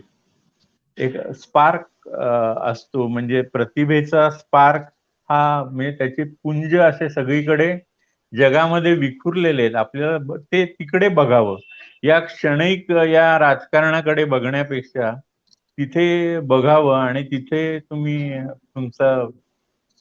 कारण तुमचं हे उद्दिष्ट ते आहे ना, कलेमध्ये काहीतरी साध्य करणं हे तुमचं उद्दिष्ट आहे. तर त्याला अनुषंगिकच सर्व तुमचं अभ्यास किंवा बघण्यात हे आपोआप नंतर तसं तसं व्हायला लागतं. माझं सुरुवातीला असं होत नव्हतं. मला पटकन राग यायचा वगैरे. आता तेवढा येत नाही, वयामुळे असेल. बोला. बाळासाहेब बोला तुम्ही आता. जो काही मुद्दा, अभिव्यक्तीचा जो काही मुद्दा आहे हा तो थांबूया आपण. तो थांबूया. तो नाही, कारण ते बरंच म्हणजे कॉन्ट्रावर्सी त्याच्याबद्दल झाली. आता त्या काय लोक ऐकायलाच तयार नाहीयेत म्हणल्यानंतर आपण काय बोलणार. त्यांनी कान बंद करूनच घेतलेले आहेत. हा जसा कलाबाह्य विषय आहे किंवा कलाबाह्य हा जसा प्रश्न आहे, तसा कलेमध्ये सुद्धा एक प्रश्न असा उपस्थित नेहमी केला जातो. वास्तववादी शैलीत काम करणारे काही कलावंत नेहमीच अमूर्त शैलीत काम करणाऱ्या कलावंतांची, कलाकृतींची थट्टा करीत असतात, कमी लेखत असतात. नाही, बट त्या ठीक आहे, त्यांना त्याच्यामध्ये टाइमपास आनंद मिळत असेल तर आनंद मिळेल. पण हे म्हणजे म्हणजे काय आहे की तुम्हाला जे आवडतं ते तुम्ही करा ना. आता तुम्ही मोठमोठे जगातले चित्रकार होऊन गेले. गोष्ट अशी आहे की आपल्या वेळेस शिवाजी महाराजांच्या काळामध्ये हॉलंडमध्ये रिनेसान्सचा म्हणजे उच्चांक होता. इतकी सुंदर सुंदर वास्तववादी शैलीमध्ये चित्र त्यांनी त्यावेळेला काढली. तर त्यांच्याकडे ऑइल पेंटिंग करणं किंवा वास्तववादी करणं हे यातनं ते बाहेर पडत राहिले आता. आणि याच्या पलीकडे काय, आता तर असं आहे की तुमची आर्टिफिशियल इंटेलिजन्समुळे तर काही काही दिवसांनी तुमच्या मनात काय त्याचं चित्र कॉम्प्युटरवरती निघू शकेल आपोआप. तर हे तरी मानवी बुद्धी किंवा मानवी मन आणि मानवी भावना या कुठेतरी यंत्राच्या किंवा टेक्नॉलॉजीच्या पुढे आहेतच ना. तर त्यामुळे तुम्ही हाताने काढलेल्या चित्रांना किंवा हाताने तुमच्या प्रतिमा सृष्टी ही प्रत्येकाची वेगळी असते, प्रत्येकाची वास्तववादी असेल, वास्तववादी गोष्टी आहेत त्या फोटोग्राफिकली किंवा म्हणजे सॉफ्टवेअरच्या दृष्टीने तुम्ही वाटेल ते करू शकता.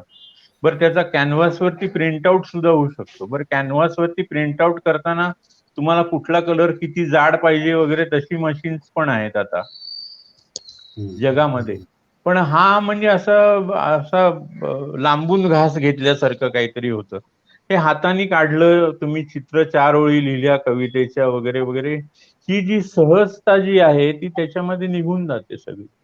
किंवा खूप तुम्ही स्टुडियसली, प्रत्येकाची पद्धत असते, प्रत्येकाला ज्याच्यामध्ये आनंद वाटतो, ज्याला जसं प्रतिभेचे अनेक नूर आहेत, अनेक पैलू आहेत. तर कोणाला काय दिसतं, कोणाला वास्तववादीच जग दिसत असेल सगळ्यांना, कोणाला फॅन्टसीमध्ये दिसत असेल जग, कोणाला स्वप्नामध्ये दिसत असेल जग, तर कोणाला स्पर्शामध्ये दिसत असेल जग. ज्याला जे पाहिजे ते तसं करावं. म्हणजे हे चांगलं, त्याच्यामध्ये तरतम तुम्ही करत राहिला तर याचा अर्थ तुम्हाला एक्सपोजर नाही. जगामधली म्युझियम तुम्ही बघायला पाहिजे सगळीकडची. इतकं व्हायब्रंट आहे कल्चर आपलं, आणि रोज नव्या नव्या गोष्टी उजेडात येतात, रोज नवीन नवीन लोकांना नवे नवे साक्षात्कार होतात, आणि त्याच्यामध्ये मजा आहे. म्हणजे हे आपण आपल्या आपल्यामध्येच राहतो, पण खूप अफाट आहे हे सगळं, आणि त्याच्यामध्ये खूप आनंद आहे. त्याचा व्यासंग करण्यामध्ये खूप आनंद आहे. एक असा विषय होता की वास्तववादी शैली ही कशी सुंदर, सुबोध आणि भावस्पर्शी आहे हे सातत्यानं सांगितलं जातं. या संदर्भात ठीक आहे ना. पुण्यात नाही नाही, हे बघा, म्हणजे ज्याला जे योग्य वाटतं ना ते त्यांनी करावं, ज्याला जे योग्य वाटतं ते त्यांनी बोलावं. तर मी त्याच्यावर मी काय बोलणार, मला जे योग्य वाटतं ते मी करत राहतो.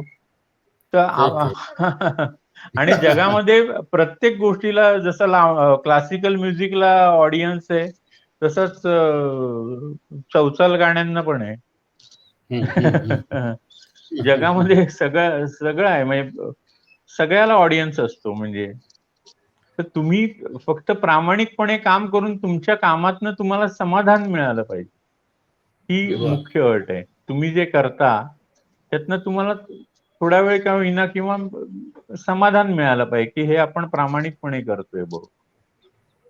ते समाधान जर मिळालं नाही आणि तुम्ही जर म्हणजे कुठेतरी मनामध्ये जर दुही असेल, माझंच खरं असं म्हणून कसं चालेल.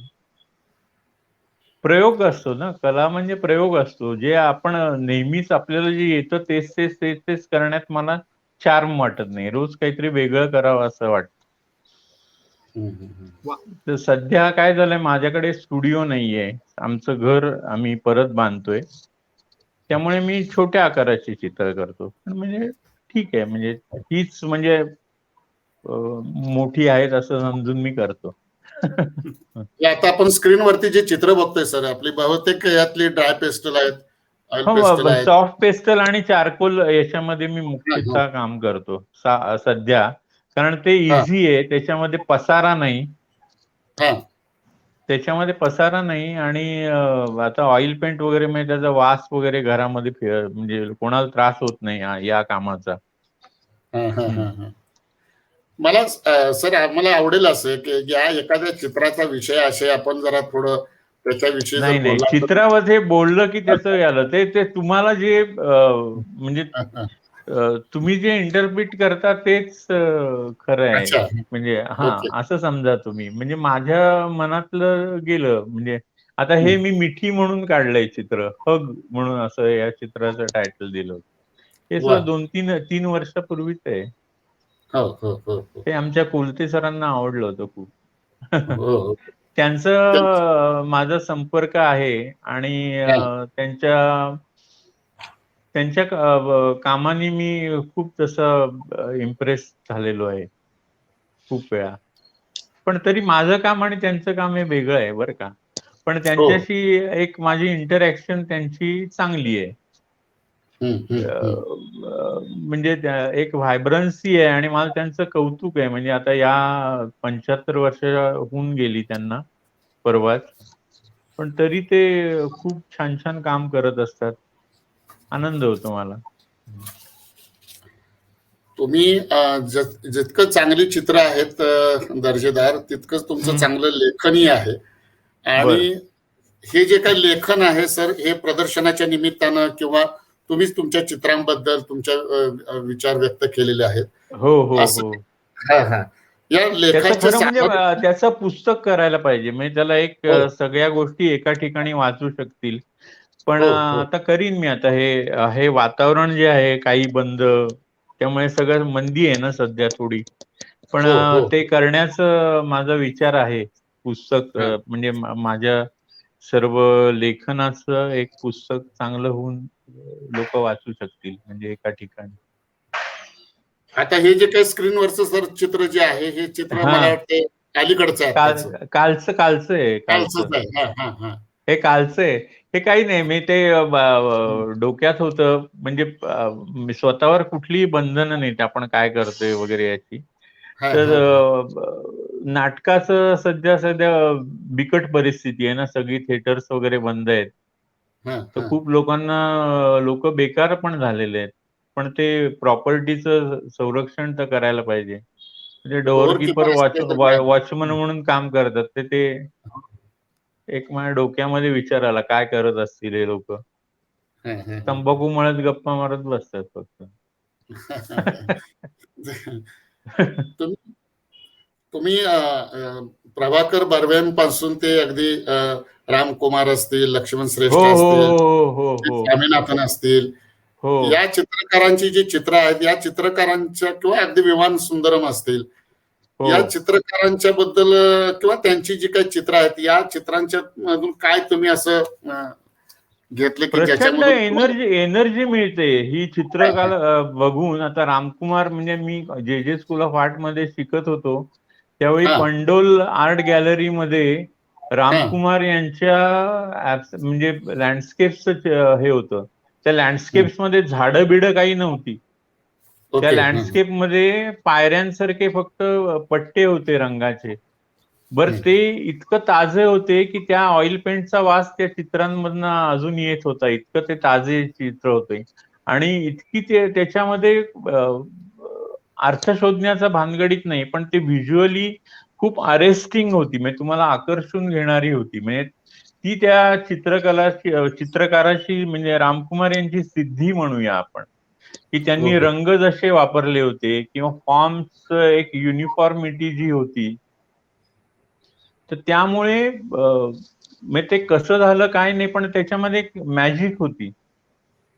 तर ती म्हणजे प्रत्येक या सगळ्या लोकांच्या, आता विवन सुंदरामचं सुद्धा मी जहांगीर आर्ट गॅलरीमध्ये खूप मोठे चारकोल ड्रॉइंग्स 3 फूट बाय 4 फूट वगैरे अशा मोठी ड्रॉइंग्स बघितलं होतं चित्र प्रदर्शन.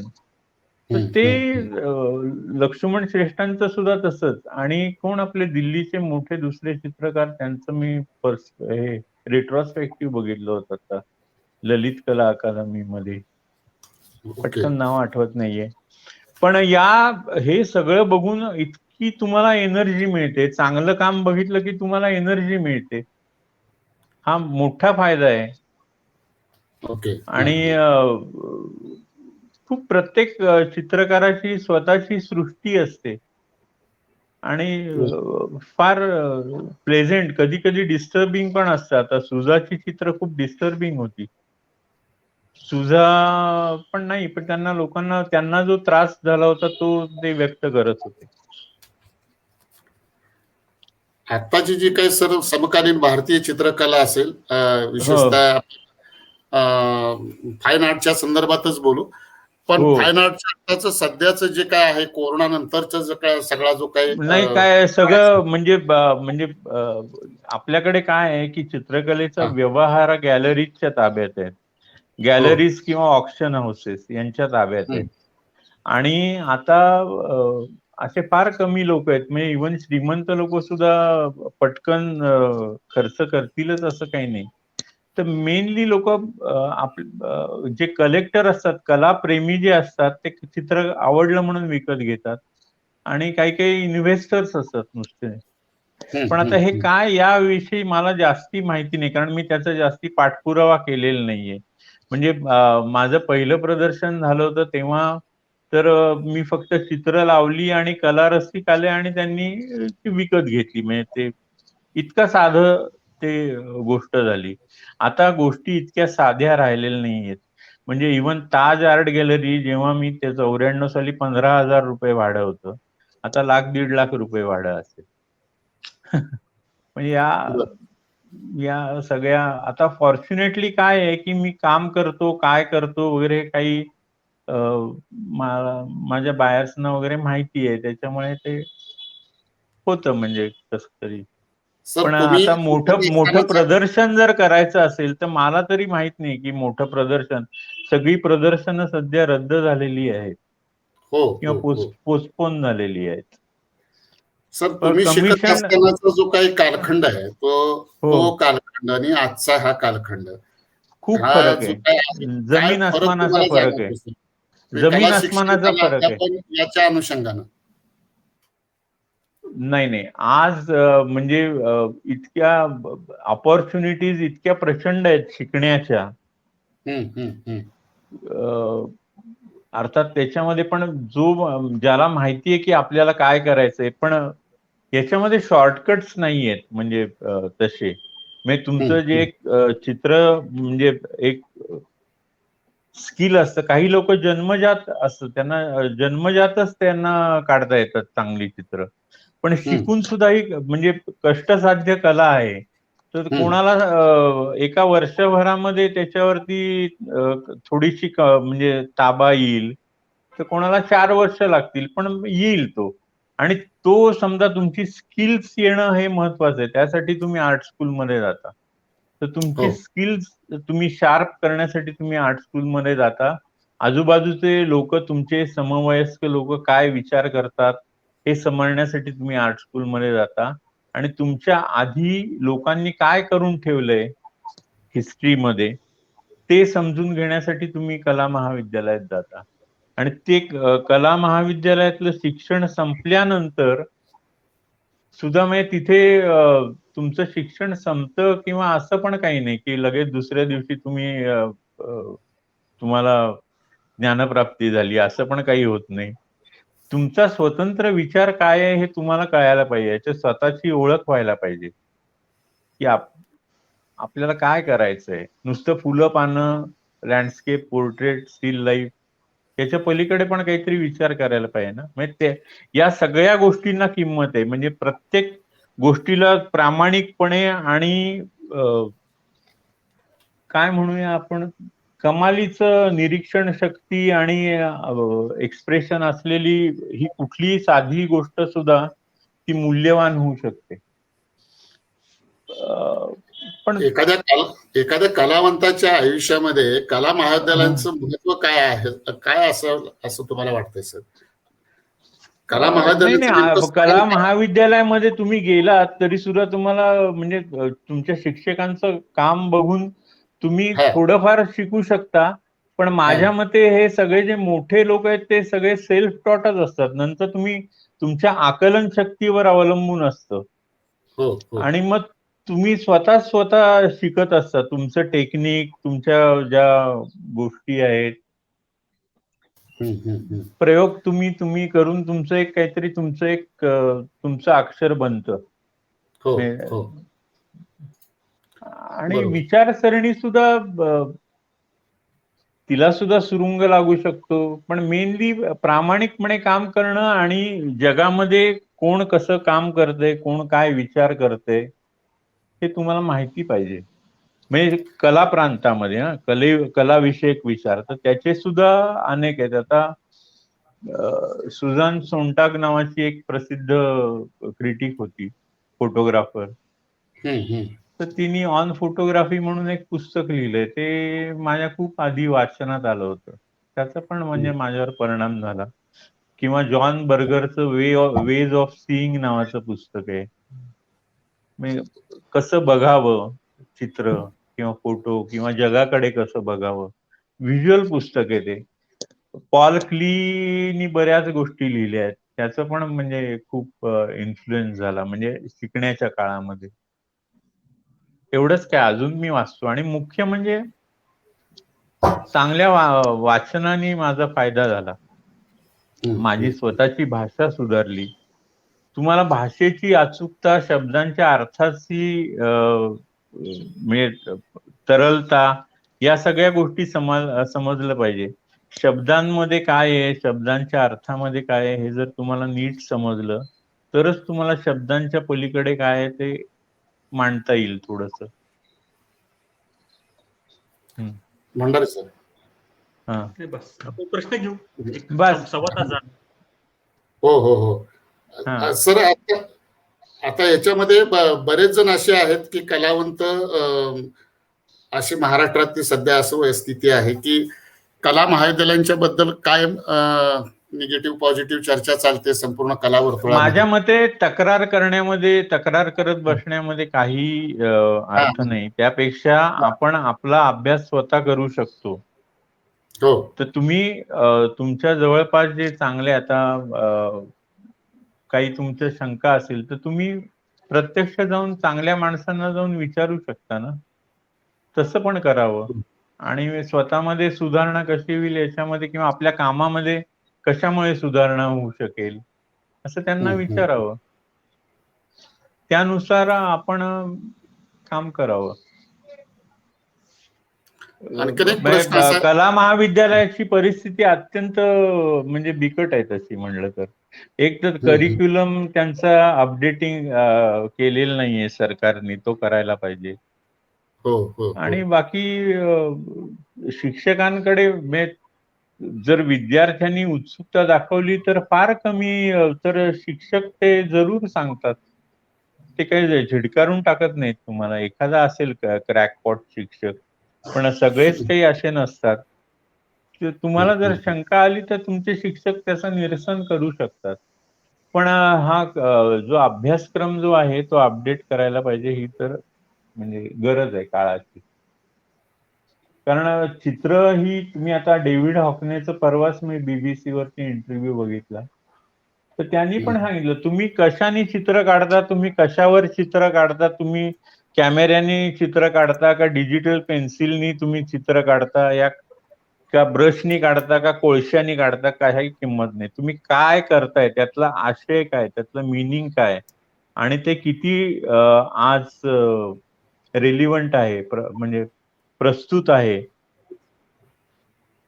तर त्यावर ते त्याचं जीवन अवलंबून आहे. तुम्ही आपल्याकडे प्रदर्शनाला जाताना लोक असं जवळनं, विद्यार्थी सुद्धा किंवा चित्रकार सुद्धा, कसं काढलंय, कुठले रंग वापरलेत वगैरे हेच बघत आहे. ते बघण्याचं नसतं. तुम्ही लांब चित्र थोड्या अंतरावरनं बघून त्यातला आशय काय आहे, त्यातलं मिनिंग तुम्हाला काय सांगायचंय, हे म्हणजे जास्ती महत्वाचं आहे. टेक्निक वगैरे या गोष्टी व्याकरणा इतक्या, शुद्ध लेखना इतक्याच महत्वाच्या आहेत. त्या असायलाच पाहिजे, म्हणजे त्याच्यामध्ये चूक नसावी. पण तुम्हाला काय सांगायचं हे सगळ्यात महत्वाचं. बऱ्याच वेळेला असं होतं की सर, की चित्र हे जे आहे ते आनंद देणारं, सुबोध असावं, आनंद देणारं असावं. ट्रॅजेडीवरती चित्र असू नये, असा एक प्रवाह आहे. नाही, मला काय हे खरं वाटत नाही. चित्रकाराला हे बघा, प्रामाणिकपणे जे सांगावंसं वाटतं ना, ते तो सांगत असतो. म्हणजे तुमच्याकडे जगामध्ये डार्कनेस किंवा डार्क काहीतरी फोर्सेस वगैरे आहेत, आणि त्याला वाटलं ते म्हणजे काढावेत, म्हणजे त्याला सतावणाऱ्या त्या गोष्टी आहेत, त्याचं चित्र काढावं. म्हणजे ते इंटिरियर डेकोरेटर्स वगैरे असतात ना, ऑफिसमध्ये चित्र कशी असावीत, हॉस्पिटलमध्ये म्हणजे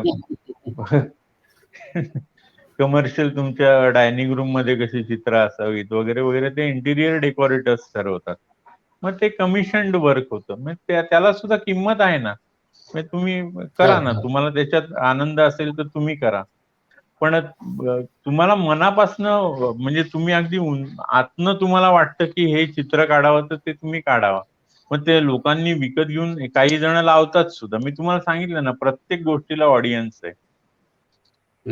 ते कुठे आहे तुमचा जो बायर किंवा जो तुमचा रसिक आहे तो आज नाही तुम्हाला भेटला तर 1 वर्षांनी भेटेल किंवा 2 वर्षांनी भेटेल, पण भेटणार नक्की.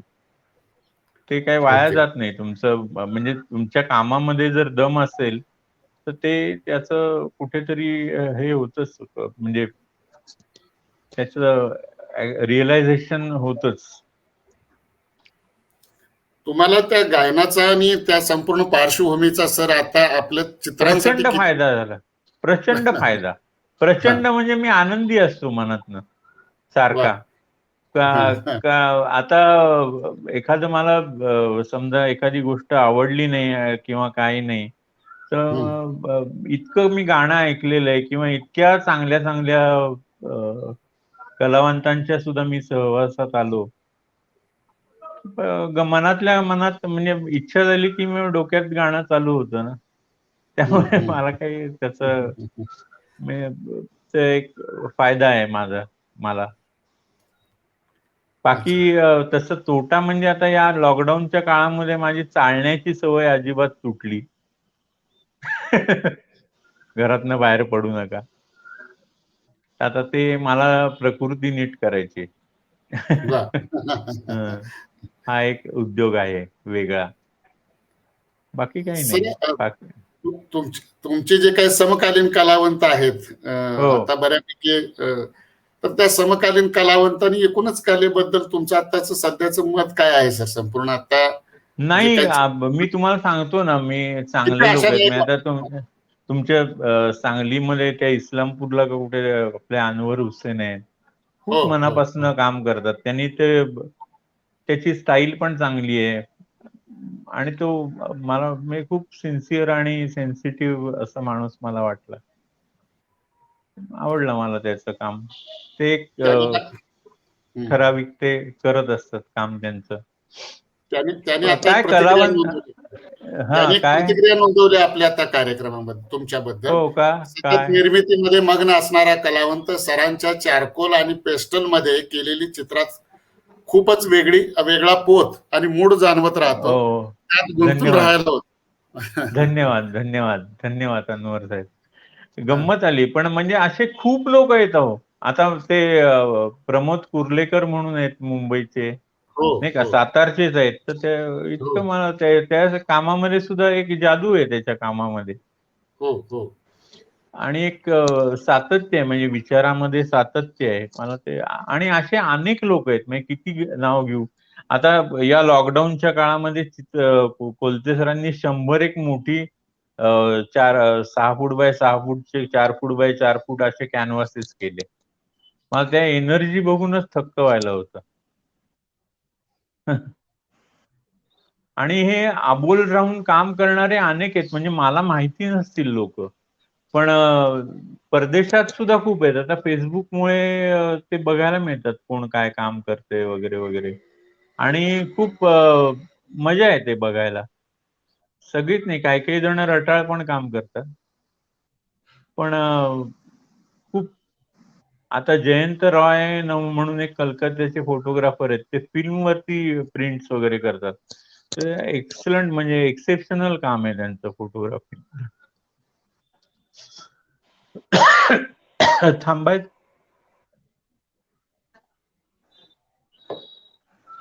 एवढं बोलण्याची सवय नाही.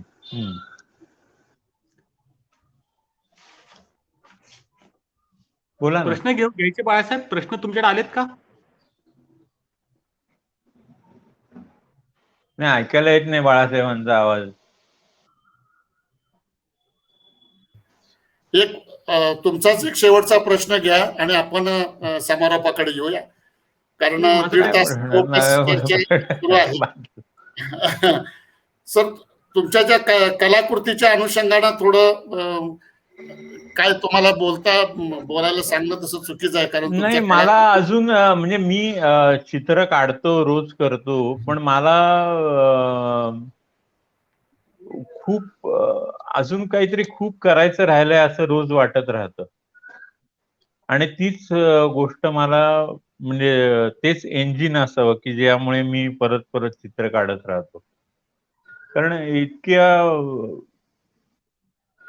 म्हणजे टोटली संपूर्णता ही एक्सप्रेशन मध्ये यायला पाहिजे असं वाटतं. अजून ती आली असं मला वाटत नाही मला स्वतःला. तर त्या दृष्टीने प्रयत्न चालू आहे. त्याच्यामध्ये वेळ कसा जातो समजत नाही.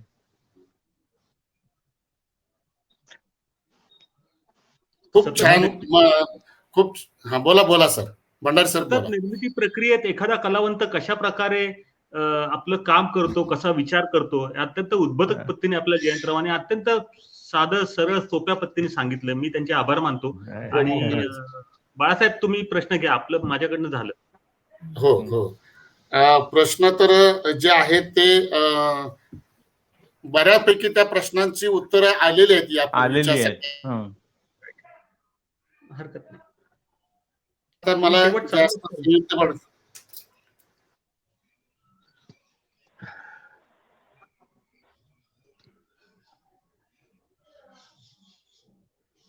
तुमच्या चित्रकलेबद्दल, तुमच्या कलेबद्दल त्यांचं काय मत होतं? कोणाचं? तुमच्या वडिलांचं. तुमच्या वडिलांचं नाही, वडिलांना काय आहे, नाही वडिलांना आणि आई वडिलांना दोघांनाही पसंत नव्हतं मी चित्रकला आर्ट स्कूलला आलोय. कारण मी अभ्यासात चांगला होतो आणि मी कन्व्हेन्शनल काहीतरी शिकावं किंवा कारण कलेमध्ये खूप संघर्ष असतो. स्थैर्य नसतं, स्थैर्य नाही कलेमध्ये. नोकरी केली तर थोडस मिळू शकतं, पण नोकरी करण्याचा माझा पिंड नाही. तर मग स्थैर्य नाही म्हणजे सारखं अजूनही आहे असं पण काही नाही बरं का. पण तरी सुद्धा त्यांना असं आयुष्य माझं नको, म्हणजे त्रास व्हायला नको. कारण त्यांनी स्वतः हाल अपेष्टा सुरुवातीच्या काळामध्ये खूप भोगल्या. त्यांना आपल्याला ज्या संघर्षाचा सामना करायला लागला तो मुलांना होऊ नये असं त्यांना वाटत होतं. आणि काय अनेक मोठे मोठे चित्रकार, शिल्पकार वगैरे त्यांच्या गाण्याला यायचे. ते सगळ्या लोकांची त्यांची ओळख होती चांगली. ते असं माझ्या प्रदर्शनाला वगैरे ते आले होते, पण जास्ती प्रतिक्रिया त्यांची काही नव्हती. पैसे मला मिळाले, चित्र विकली गेली, बघून त्यांना आनंद झाला की ठीक आहे, मी थोडस समाधान मिळालं. की अनवर हुसेनचाच एक प्रश्न आहे सर. बऱ्याचदा अमूर्त चित्रांबद्दल चर्चा चाललेली असेल तर त्याचा संबंध शास्त्रीय संगीताशी जोडला जातो. तुम्ही या दोन्ही भाषा म्हणजे चित्र भाषा आणि स्वर भाषा खूप जवळून अनुभवल्या आहेत. तर याबद्दल तुम्हाला काय वाटतं हे जाणून घ्यायला आवडेल. नाही, म्हणजे चांगली कलाकृती मग ती गायन असू दे, नाही तर चित्रकार म्हणजे चित्रकलेतली असू दे, अमूर्त चित्र असू दे किंवा संगीत अमूर्तच असतं. पण त्यामुळे काय होतं की आपल्या विचारांवरती परिणाम होतो आणि तुम्हाला तुमच्या विचारांना चालना देणारे काहीतरी तरंग तुमच्या मनामध्ये निर्माण होतात की ते तुम्हाला भाग पाडतात काम करायला. मग ती एनर्जी मिळते ना तुम्हाला. तर हाच त्यातला हे आहे. बाकी त्याचा अर्थार्थी उगीच संबंध लावण्यामध्ये काही अर्थ नाही. एखादं चांगलं निसर्गामध्ये तुम्ही समजा पन्हाळ्यावर गेला समजा किंवा आम्ही इथे सिंहगडावर गेलो तरी सुद्धा ढग खालती आलेले असतात. इतकं सुंदर पावसाळ्यामध्ये वातावरण असतं. ते बघून सुद्धा तुम्हाला खूप म्हणजे उत्साह येतो चित्र काढायचा. तसंच एखादं गाणं. नाही बोला तुमचं झालं की मी एक प्रश्न विचारतो. नाही गाणं म्हणजे गाण्याचं तसंच आहे. चांगलं गाणं ऐकून तुमच्या मनामध्ये खूप म्हणजे असं आनंद निर्माण तयार होतो आणि तो आनंद तुम्हाला काहीतरी करायला भाग पाडतो. हे त्याचं मोठं कॉन्ट्रीब्युशन असतं. आणि बोला ना. रघुराय हे तुमच्या वडिलांचे फोटो काढायला आले होते पुण्यामध्ये. त्या काळात तुम्ही त्यांना पाहिलं होतं. त्यावेळेस त्यांचं काम करण्याची पद्धत जरा प्लीज तुम्ही वर्णन करून सांगा ना. ते इंटरेस्टिंग आहे फार. नाही नाही, त्या म्हणजे त्यांचं इतकं म्हणजे व्यासंग आणि त्यांची तपश्चर्या, त्यांच्या सगळ्या गोष्टी म्हणजे अवगत होत्या. म्हणजे त्यांना म्हणजे मी त्यांच्याबरोबर हिंडलो, ते म्हणले पुण्यात कुठे फोटो काढावे वडिलांचे, तर मी त्यांना सिंहगडावर घेऊन गेलो होतो किंवा एका देवळात घेऊन गेलो होतो. नंतर पुण्यामध्ये इतर काय बघावं असं, तर मी त्यांना मंडईत घेऊन गेलो होतो. तर त्यांच्या व्यक्तिमत्वामध्ये इतकी मॅजिक होती की आता तुम्ही जर फोटो कॅमेरा घेऊन समजा त्या भाजीवालीच्या समोर गेला तर ती भाजीवाली संकोचणार, पण त्यांचा अप्रोच हा असा होता की सगळे लोक त्यांच्या समोर ओपन होत होते. बरं, त्यांना काही माहिती होतं का हे रघुराय एवढे मोठे फोटोग्राफर वगैरे आहेत, पण त्यांनी ती त्यांची एक क्वालिटी मोठी की परका माणूस सुद्धा त्यांच्या बरोबर निसंकोच बोलत होता किंवा फोटोसाठी कॉन्शियस होत नव्हता. हे एक गंमत मला वाटली. आणि नंतर मग खूप गप्पा वगैरे झाल्या माझ्याशी. त्यांच्यानंतर ते माझ्याकडे आले होते तेव्हा माझे फोटो वगैरे पण त्यांनी बघितले. माझे फोटो वेगळे आहेत त्यांच्या फोटोपेक्षा. त्यांच्या फोटोची एक झळाळी जी आहे, टेक्स्चर, ती म्हणजे युनिक आहे. म्हणजे ती त्यांची हे आहे, स्टाईल होती. ती नाही नाही, म्हणजे त्यांचा तो कमावलेला गुण आहे असं आपण म्हणूया, कल्टिवेटेड. पण फारच मोठा माणूस आहे तो, यशस्वी, संपूर्ण यशस्वी आहे त्यांच्या कामामध्ये. आणि प्रत्येक गोष्टीचं जे लॉजिक, असं मी का करतो का नाही वगैरे, हे तर्कशुद्धरित्या ते आणि सोप्या शब्दात ते समजावून सांगायचे. हे पण मला एक गंमत वाटली. म्हणजे हे आपण शिकतच असतो ना चांगल्या लोकांच्या सहवासात आलं की, प्रत्येक गोष्टीचं एक लॉजिक होतं त्यांच्याकडे. नक्की सर, अशी गंमत. खूप आपली मला वाटतं 1.5 तास पेक्षा पण जास्त आता आपली मुलाखत सुरू आहे.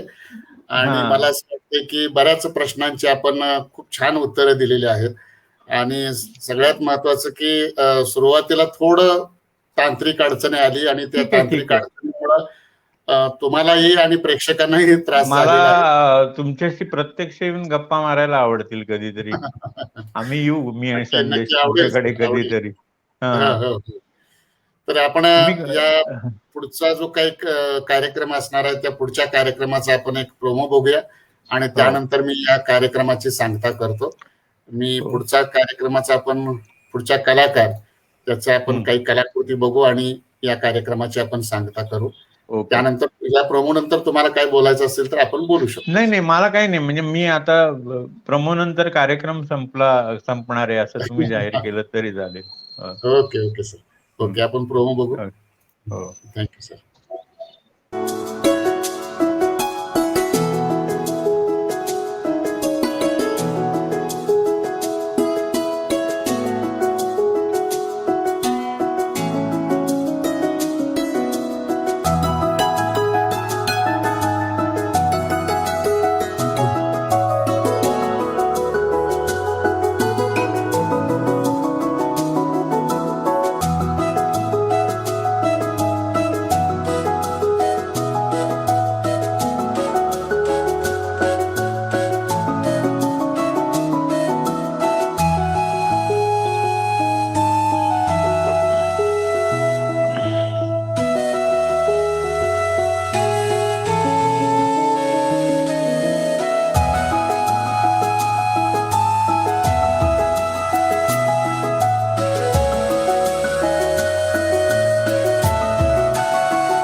नमस्कार. आणि आपण कार्यक्रमाची या सांगता करणार आहोत. कार्यक्रमामध्ये खूप छानपैकी आपल्याशी गप्पा मारल्या सरांनी आणि आपल्या श्रोत्यांच्या किंवा आपल्याही प्रश्नांशी खूप त्यांनी थेटपणे उत्तरं, स्पष्ट शब्दात अशी उत्तरं त्यांनी दिली आणि या कार्यक्रमाला खूप छान अशी रंगत आणली. त्याबद्दल कलापुष्पच्या वतीनं मी सरांचं मनपूर्वक आभार मानतो. तसंच आपण या मुलाखतीसाठी आलेला आहात. खरं तर हा खूप मोठा या कार्यक्रमाचा सन्मान आहे सर. कारण आपण तुम्ही इतक्या चांगल्या गप्पा गोष्टी या मुलाखती घेता म्हणून मी सहजपणे तुम्हाला म्हणलं, जयंतची माझी जुनी ओळख आहे म्हणून मला असं वाटतं की आपण त्यात तुमची जी मुलाखत घेण्याची शैली आहे ती छान आहे. मी आपलं त्यात औदत्य केलेलं आहे. मी सर तुमचे मनापासून आभार मानतो कलापुष्पच्या वतीनं. आपण तुम्ही मला हा सगळ्या कार्यक्रमासाठी वेळ दिला त्याबद्दल आपलं खूप खूप आभार वाटला. म्हणजे मी बोलू शकलो. मी सुद्धा तुमच्या विचारांचा मी चाहता आहे. तुम्ही लेख वगैरे लिहिता, महाराष्ट्र टाइम्स वगैरे, ते मी वाचलेले आहेत. आणि मला वाटलं होतं कधीतरी तुमची भेट व्हावी, ती या निमित्ताने झाली. चांगलं झालं. मी तुमच्या या उपक्रमाला अनेक शुभेच्छा देतो. Thank you sir. थँक्यू. धन्यवाद सर. दोघांचे मनपूर्वक आभार आणि कार्यक्रमाचे